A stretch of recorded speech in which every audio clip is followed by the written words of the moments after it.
இப்போது புதிய அறிமுகம் ஆச்சி ஹோட்டல் சாம்பார் 50 கிராம் ரூபாய் 20 மட்டுமே. சந்தானம், சீமான் இல்லம் அருகே ஆர்ப்பாட்டம் செய்யப்பட்டவர்கள் கைது செய்யப்பட்டிருக்கிறார்கள். அங்கு போக்குவரத்து நெரிசல் இதனால் ஏற்பட்டிருக்கிறது. உங்களிடம் இருக்கும் தகவல் என்ன?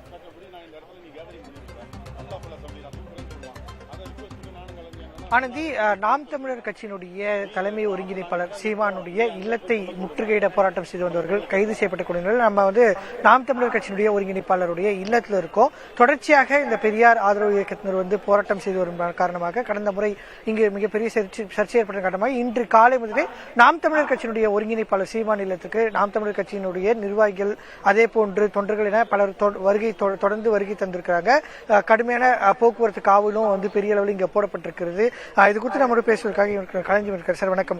இப்ப பெரியார் குறித்து சீமான் முந்தைய காலங்களில் விமர்சிச்சிருக்காரு. ஆனா இவ்வளவு கடுமையா தொடர்ந்து விமர்சிக்க வேண்டிய காரணம் எதனால இப்ப உருவாயிருக்கு?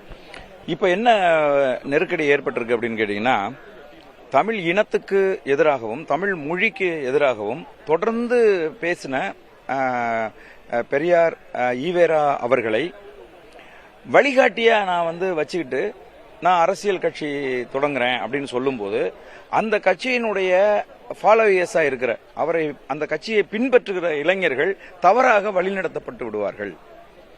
ஈவேரா அவர்கள் மொழி குறித்து என்னெல்லாம் பேசினாரு, தமிழ் மக்கள் குறித்து என்ன பேசினாரு, இஸ்லாமியர்கள் குறித்து என்ன பேசினாரு அப்படிங்கறது எந்த புரிதலும் இல்லாமல் ஒரு பெரிய புனித பின்பத்தை கட்டமைக்கிறத நாங்கள் ஏற்க முடியாது. அது தவறா போயிடும்.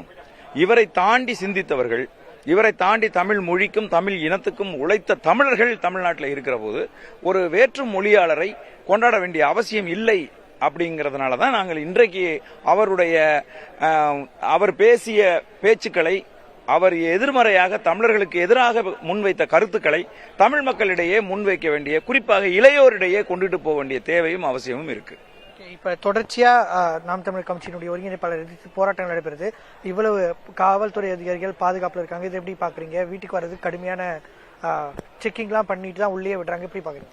இல்ல, இது ஏற்புடையது இல்ல. இதுதான் திராவிட சிந்தனையாளர்களினுடைய ஒரு இழிவான போக்கு. இதுதான். இப்ப நல்லா யோசிச்சு பாருங்க, இது எவ்வளவு பெரிய ரெசிடென்சியல் ஏரியா.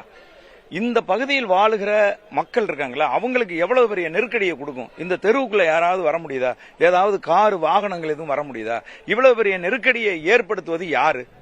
இந்த அண்ணன் செந்தமிழன் சீமான் அவர்கள் ஒரு கருத்தை முன்வைக்கிறார். அந்த கருத்துக்கு எதிராக நீங்க மேடை போட்டு பேசலாம். எத்தனையோ வடிவங்கள் இருக்கு. கண்டன ஆர்ப்பாட்டங்கள் நடத்தலாம். புரியுதுங்களா? இது இந்த வீட்டை நான் முற்றுகையிடுறேன் அப்படின்னு சொல்றது இருக்கு பாருங்க. இதனால் இந்த பொதுமக்களுக்கு ஏற்பட்டிருக்கக்கூடிய சிக்கல்கள், அவ்வளவு சிக்கல்கள் இருக்கு. நேற்றே மாநில அரசு உரிய நடவடிக்கை எடுத்திருக்கணும். யாரெல்லாம் இதுல பங்கேற்கிறேன்னு சொல்லி அறிவித்து நேற்று செய்தியாளர் சந்திப்பு நடத்தி நாங்க வீட்டை முற்றுகையிடுறோம்னு யாரெல்லாம் சொன்னார்களோ அவர்களையெல்லாம் நேற்றே கைது செஞ்சிருக்கணும். புரியுதுங்களா? இது போன்று பொதுமக்களுக்கு தொந்தரவு ஏற்படுத்துவதுதான் திராவிட மாடல். இவர்கள் எப்பொழுதுமே ஆண்டாண்டு காலமா இப்படிதான் மக்களை பற்றி எதுவுமே கவலைப்பட மாட்டார்கள். அவங்கள பத்தி மட்டும்தான் அவங்க கவலைப்படுவாங்க. ஆனா நாங்கள் இந்த மக்கள் குறித்து நாங்கள் கவலைப்படுகிறோம். அதனால நாங்கள் எந்த அசம்பாவிதமும் நடக்காமல் இருக்கணும் அப்படின்னு நாங்க நினைக்கிறோம். இது ஏற்புடைய போராட்டம் இல்ல. இது தமிழ்நாட்டுக்கு மிக மோசமான முன்னுதாரணமா அமையும். நாளைக்கு தமிழ்நாட்டில் இருக்கிற எந்த அரசியல் கட்சி தலைவரோட வீட்டையும் நாங்க முற்றுகையிடணும், யாரு வேணாலும் போராட்டம் அறிவிக்கலாம் அப்படிங்கிற சூழலை இன்னைக்கு தமிழ்நாடு அரசு உருவாக்கி கொடுத்திருக்கு. நிச்சயமானது. இப்ப நாம் தமிழர் கட்சியினுடைய ஒருங்கிணைப்பாளரை கண்டித்து தொடர்ந்து போராட்டங்கள் நடைபெற்று வரக்கூடிய சூழல்ல இங்கு அவருக்கு ஆதரவாக கட்சியினர் தொடர்ச்சியாக வருகை தந்திருக்காங்க. எந்த அசம்பாவிதமும் நடக்காமல் இருப்பதற்காக கடுமையான போக்குவரத்து இங்க பாதிப்பு ஏற்பட்டக்கூடிய நிலையில காவல்துறையும் பெரிய அளவில் குவிக்கப்பட்டிருக்காங்க. இது நாம் தமிழர் கட்சியினுடைய ஒருங்கிணைப்பாளர் சீமான் இல்லத்தின் அருகே யாரும் செல்ல முடியாத அளவுக்கு கடுமையான பாதுகாப்பு என்பது வழங்கப்பட்டிருக்கிறது. இதனால கட்சியினரே கூட பலர் உள்ளே வர முடியவில்லை.